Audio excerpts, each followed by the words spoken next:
Hello, good evening, and welcome to all you legendary lunatics out there. I am your host, the good, fearsome Lord, Jester Jack, as always. And if you're just now tuning in for the first time, you've dropped in at the middle of a series. I mean, not only the series of the Halloween episodes of the Every Day of October, but we're doing a reading of scary stories to tell in the dark. Thank you so much for joining us today.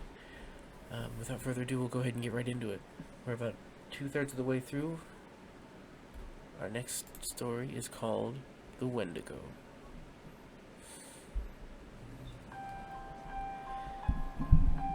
A wealthy man wanted to go hunting in a part of northern Canada where few people had ever hunted before.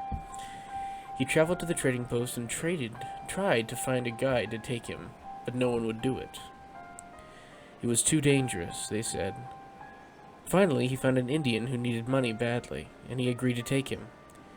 The Indian's name was Defago. They made camp in the snow near a large frozen lake. For 3 days they hunted, but they had nothing to show for it. The third night, a windstorm came up.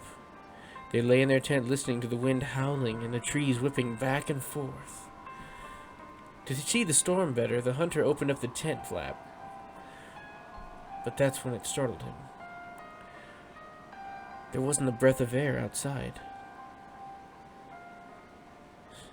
The trees were standing perfectly still, but he could hear that wind howling. And the more he listened, the more it sounded as if it were calling Defago's name. Defago. It called Defago. The hunter chuckled and thought, I must be losing my mind. But Defago had gotten out of his sleeping bag, and he was huddled in the corner of the tent, and his head was buried in his arms. What's this all about? The hunter asked. It's nothing, Defago said. But the wind continued to call him, and Defago became more tense and more restless. Defago, it called. Defago. Suddenly he jumped to his feet and he began to run from the tent. But the hunter grabbed him and wrestled him to the ground. You can't leave me out here, the hunter shouted. Then the wind called again and Defago broke loose and ran into the darkness. The hunter could hear him screaming as he went. Again and again he cried, Oh, my fiery feet, my burning feet of fire! And then his voice faded away, and the wind died down. At daybreak, the hunter followed Defago's tracks in the snow. They went through the woods, down towards the lake, then out onto the ice. But soon he noticed something strange. The steps Defago had taken got longer and longer. They were so long no human being could have taken them. It was as if something had helped him hurry away. The hunter followed the tracks. Out of the middle of the lake, but that's where they disappeared. At first, he thought that Defago had fallen through the ice, perhaps, but there wasn't a hole. Then he thought that maybe something had pulled him off of the ice and into the sky, but that didn't make any sense. As he stood wondering what had happened to Defago, the wind picked up again. Soon it was howling as it had the night before. And then he'd heard Defago's voice. It was coming from the sky above. And again he heard Defago screaming, My fiery feet, my burning feet of fire! But there's nothing he could see through the clouds. And now the hunter wanted to leave the place as fast as he could. He went back to camp and packed up. Then he left some food for Defago, and he started out. Weeks later, he finally reached civilization.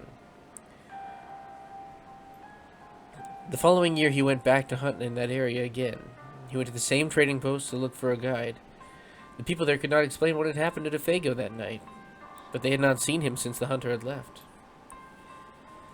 Well, maybe it was a Wendigo, one of them said, and he laughed. It's supposed to come with the wind. It drags you along at great speeds until your feet are burned away, and more of you than that. Then it carries you into the sky and drops you. It's just a crazy story. But that's what some of the Indians say. A few days later, the hunter was at the trading post again. An Indian came in and sat by the fire. He had a blanket wrapped around him, and he wore a hat so that you couldn't see his face. The hunter thought there was something familiar about him. So he walked over, sat next to him at the fire, and asked, Are you DeFago?" The Indian didn't reply. "Well, do you know anything about him?" There was no answer. He began to wonder if something was wrong. If the man maybe needed help, but he couldn't see his face. "Listen, are you all right?" he asked, and got no answer. To get a good look at him, he lifted the Indian's hat and screamed. There was nothing under that hat but a pile of ashes.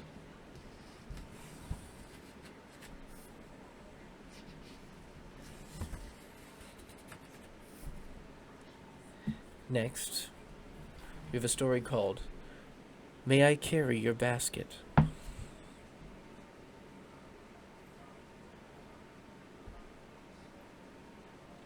Sam Lewis spent the evening playing chess at his friend's house.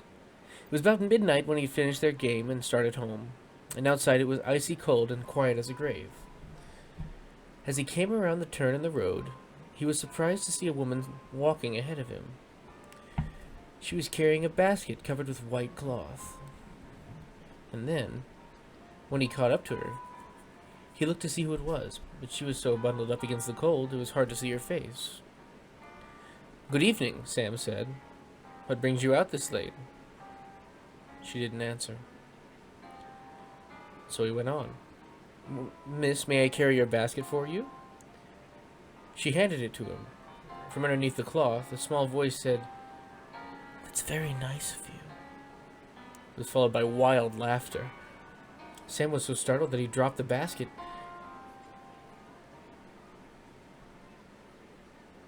Sam was so startled that he dropped the basket, and out rolled the woman's head. He looked at the head, and he stared at the woman. It's your head," he cried, and he started to run. The woman and her head began to chase him. Soon the head caught up to him and bounded into the air and sunk its teeth into his left leg. Sam screamed with pain and ran faster, but the woman and her head stayed right behind. Soon the head leaped into the air again and bit into his other leg. Then they were gone.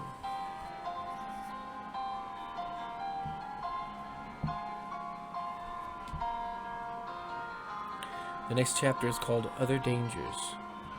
Most of the scary stories in this book have been passed down over the years, but the ones in this chapter have been told only in recent times. These are stories that young people often tell about dangers they face in lives today.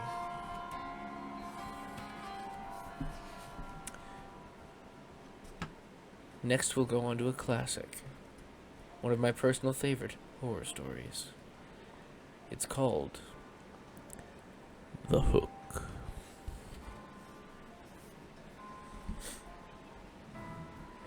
But we'll wait and get some good music for it.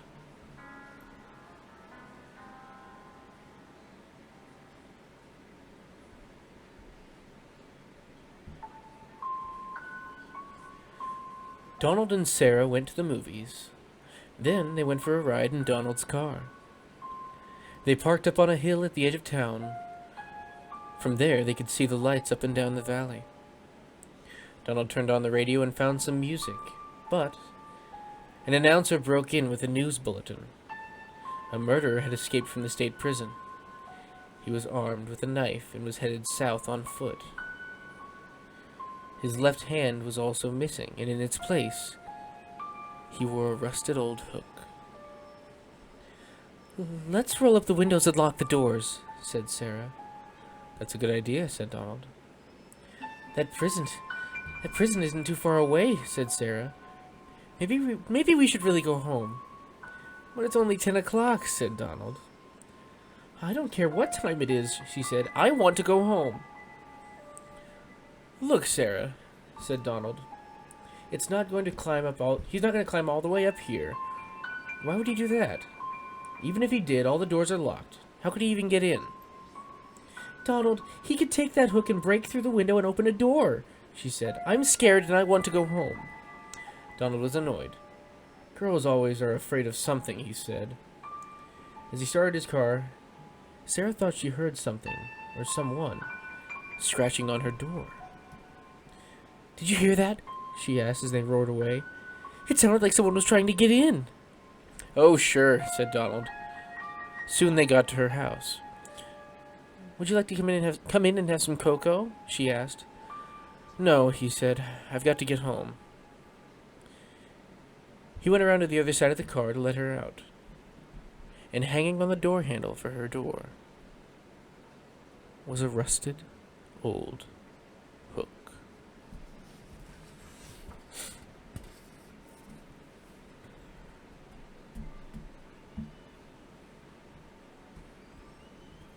The white satin evening gown.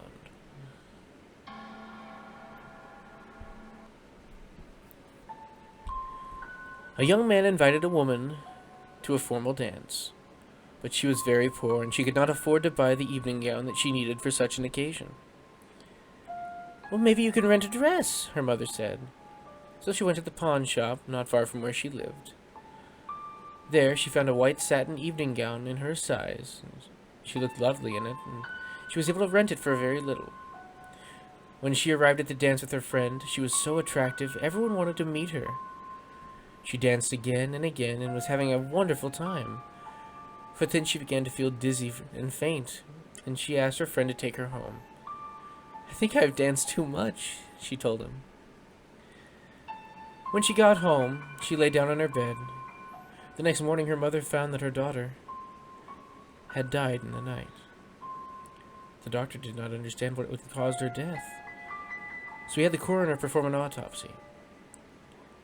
The coroner had found that she'd been poisoned by embalming fluid.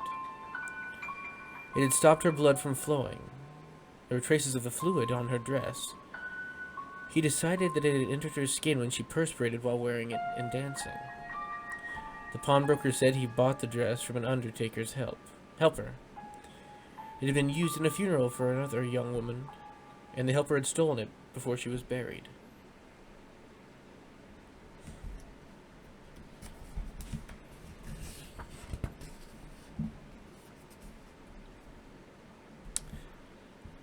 The next one is called High Beams. The girl was driving an old blue sedan, and she was a senior in high school. She lived on a farm about 8 miles away and used a car to drive back and forth. She had driven into town that night to see a basketball game, and now she was on her way home. As she pulled away from the school, she noticed a red pickup truck following her out of the parking lot. A few minutes later, the truck was still behind her. I guess we're just going in the same direction, she thought to herself. She began to watch the truck in her mirror. When she changed her speed, the driver in the truck changed his speed. When she passed the car, so did he. Then he turned on his high beams, flooding her car with light. He left them on for almost a minute. He probably wants to pass me, she thought. But she was becoming uneasy. Usually she drove home over a back road. Not too many people went that way. But when she turned onto the road, so did the red pickup truck. I've got to get away from him, she thought. She began to drive faster. Then he turned his high beams on again. After a minute, he turned them off. Then he turned them on again and off yet again. She drove even faster than the truck, but the truck had always stayed right behind her. Then he turned his high beams on again. Once more, her car was ablaze with light. What is he doing? She wondered. What does he want from me? Then he turned them off again. But a minute later, he had them on again. And this time, he left them on. At last, she pulled into her driveway, and the truck pulled in right behind her. She jumped from the car and ran to the house. "Call the police!" she screamed at her father. Out in the driveway, she could see the driver of the truck. He had a gun in his hand. When the police arrived, they started to arrest him, but he pointed at the girl's car. "You don't want me. You want him." Crouched behind the driver's seat, there was a man with a knife. As the driver of the truck explained it, the man had slipped into the girl's car just before she left the school. He saw it happen, but there was no way he could stop it. He thought about getting the police, but he was afraid to leave her, so he followed her car home. Each time the man in the back seat reached up to overpower her, the driver of the truck turned on his high beams, and the man dropped back down, afraid someone might see him.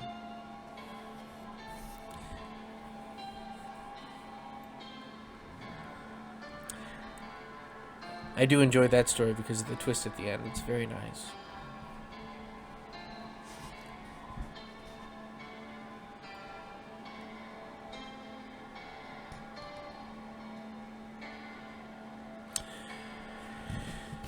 Let's find another good story for the next one.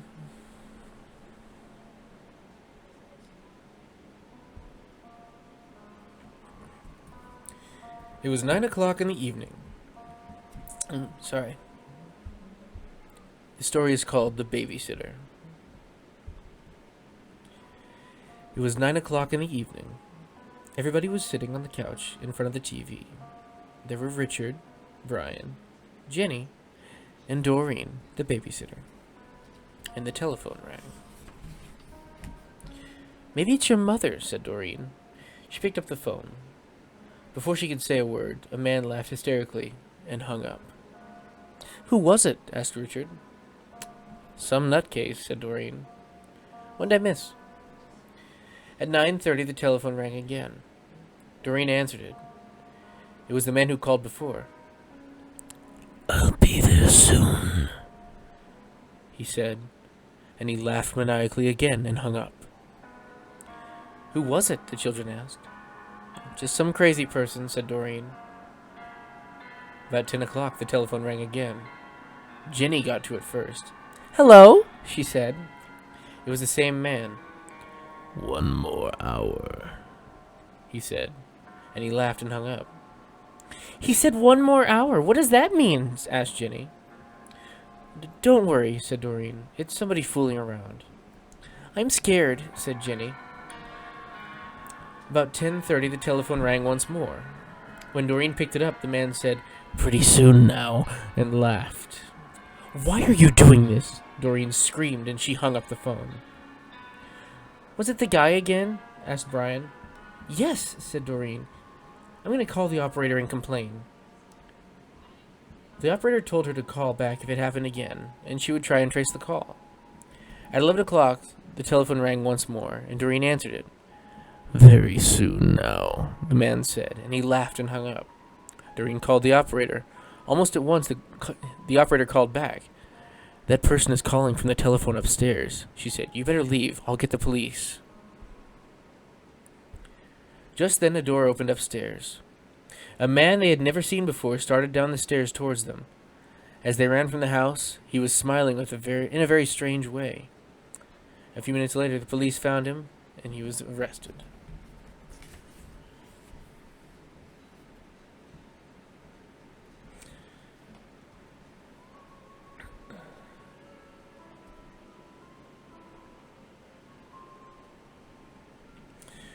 So this is the final chapter of the book.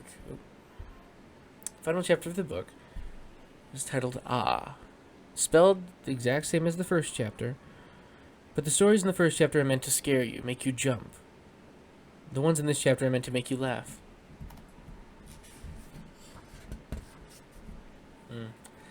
It's one of my favorite funny, scary stories. I'll still do some spooky music, but I don't think you'll be scared. Next up is a story called The Viper.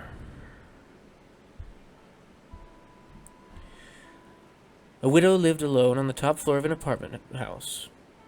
One morning her telephone rang. "Hello," she said.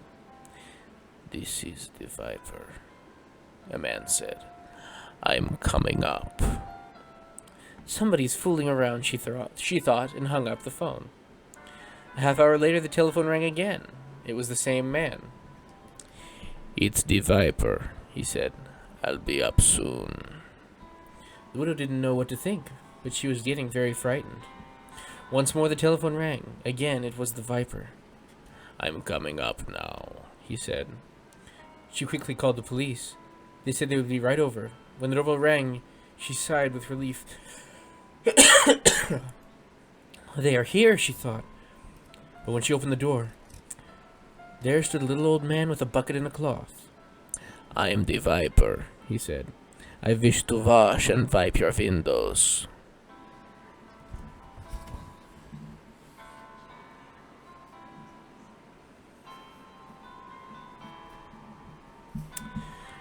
Next is the attic.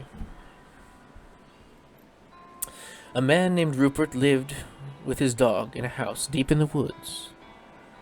Rupert was a hunter and a trapper. The dog was a big German shepherd dog named Sam. Rupert had raised Sam from a puppy. Almost every morning Rupert went hunting, and Sam stayed behind and guarded the house. One morning, as Rupert was checking his traps, he got the feeling that something was wrong at home. He hurried back as fast as he could, but then when he got there, he found Sam was missing. He searched the house and the woods nearby, but Sam was nowhere to be seen. He called and called, bless you. Called and called, but the dog did not answer. For days, Rupert looked for Sam, but he could not find a trace of his dog. Finally, he gave up and went back to his work. But one morning, he heard something moving in the attic. He picked up his gun and thought, "I'd better be quiet about this." So he took off his boots, and in his bare feet he began to climb the attic stairs. He slowly took one step, and then another, and then another, until at last he reached the attic door. He stood barefoot outside listening. But when he didn't hear anything, he opened the door and took a step in and ah!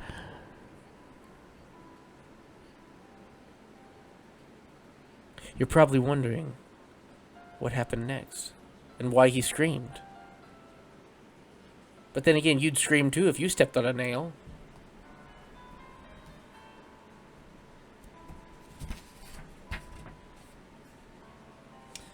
Next they have Slithery D. It's a little bit of a poem, but it's more of a visual.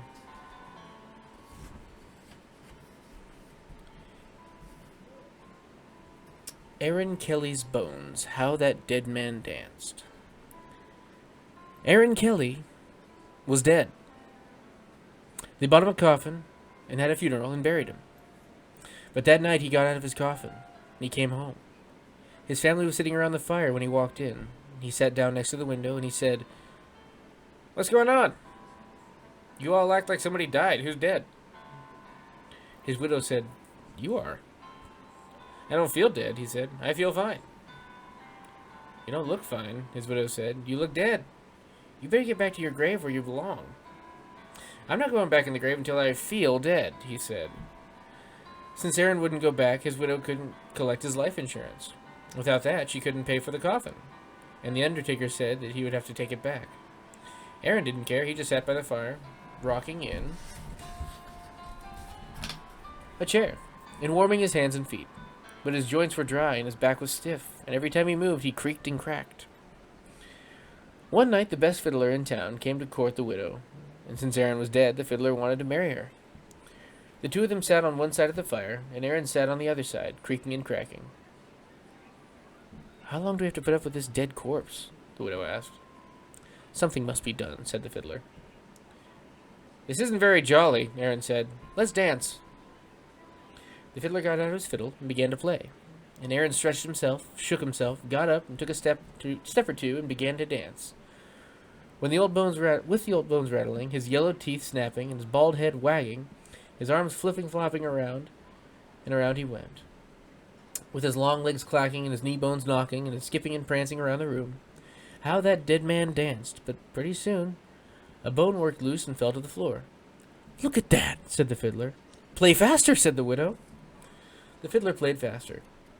Crickety-crack down and back. The dead man went hopping, and his dry bones kept dropping, this way and that way. The pieces kept popping. "Play, man, play!" cried the widow. The fiddler fiddled, and the dead Aaron danced. Then Aaron fell apart and collapsed into a pile of bones. Well, all except for his bald head bone. That grinned at the fiddler, cracked his teeth, and kept dancing. "Look at that," groaned the fiddler. "Play louder," cried the widow. "Ho, ho, ho, ho," said the head bone. "Ain't we having fun?" The fiddler couldn't stand it. "Widow," he said, "I'm going home." And he never came back. The family gathered up Aaron's bones and put them back in the coffin.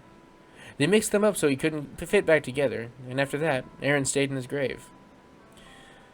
But his widow, she never did get married again. Aaron had seen to that.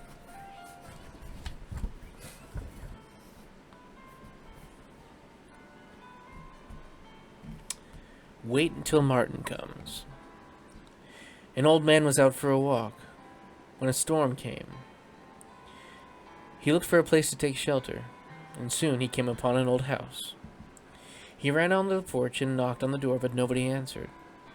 By now the rain was pouring down, thunder was booming, and lightning was flashing, so he tried the door. When he found it was unlocked, he went inside. Except for a pile of wooden boxes, the house was empty. He broke up some of the boxes and made a fire with them. Then he sat down in front of the fire and dried himself off. It was so warm and cozy that he fell asleep. When he woke up, a black cat was sitting near the fire. It stared at him for a while, then it purred. He said, "That's a nice cat," he thought, and dozed off again. When he opened his eyes, there was a second cat in the room, but this one was big, and big as a wolf. It looked at him very closely, and it asked, "Shall we do it now?" "No," said the smaller cat. "Let's wait till Martin comes." "I must be dreaming," thought the old man. He closed his eyes again. And then he took another look around. But now there was a third cat in the room. This one was as big as a tiger. He looked the old man over and he asked, "Shall we do it now?" "No," said the others. "Let's wait till Martin comes." The old man jumped up, jumped out the window, and started running. He started screaming back to them, "When Martin comes, you tell him I couldn't wait."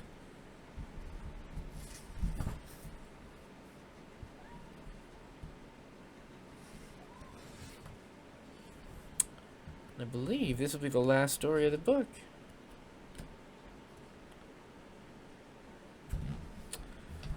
Let me double check.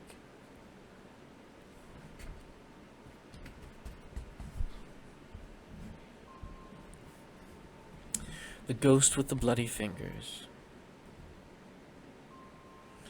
A businessman arrived in a hotel late one night and asked for a room. The room clerk told him the hotel was all filled up. "There's only one empty room," he said, "but we don't rent that out because it's haunted." "I'll take it," said the businessman. "I don't believe in ghosts anyways." The man went up to his room and he unpacked his things and he went to bed. As soon as he did, a ghost came out of the closet.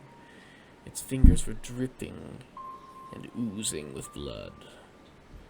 And it was moaning, "Bloody fingers, bloody fingers." When the businessman saw the ghost, he grabbed his things and bolted. The next night, a woman arrived very late again. All the rooms are taken except for the haunted room." "I'll sleep there," she said. "I'm not afraid of ghosts." But as soon as she got into bed, the ghost came out of the closet, its fingers still dripping with the blood. And it still was moaning, "Bloody fingers, bloody fingers." The woman took one look and ran. A week later, another guest arrived very late. He also took the haunted room. After he unpacked, this guest got out his guitar and he began to play. Soon the ghost appeared. As before, his fingers were dripping and oozing with blood, and it moaned, Bloody fingers. Bloody fingers. But the man paid no attention.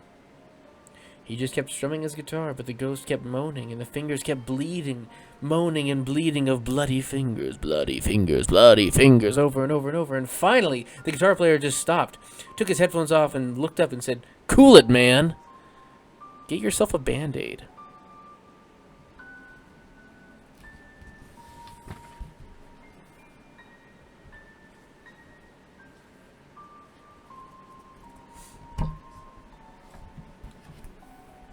And that, ladies and gentlemen, was the end of the first rendition of Scary Stories to Tell in the Dark. I want to thank y'all so much for watching or listening. Whether you use this as like ASMR, I'm gonna try and do more ASMR videos because I think they're really nice and fun to do. Just me reading. Let me know what books you want me to do next. I've got some more scary story books I'll probably do, but just let me know what you got in mind. Remember to like, comment, and subscribe to help me grow my channel and everything. Share the video if you can. If you got a friend who likes scary stories, share with them. I do appreciate it. And as always, remember to sit back, relax, and enjoy the darkness around you, because there's some beautiful things in there. And if you don't sit back and relax and enjoy them, who's going to? So, as always, guys, thank you so much for joining us tonight. You are loved, and you are cherished. Have a good night, guys.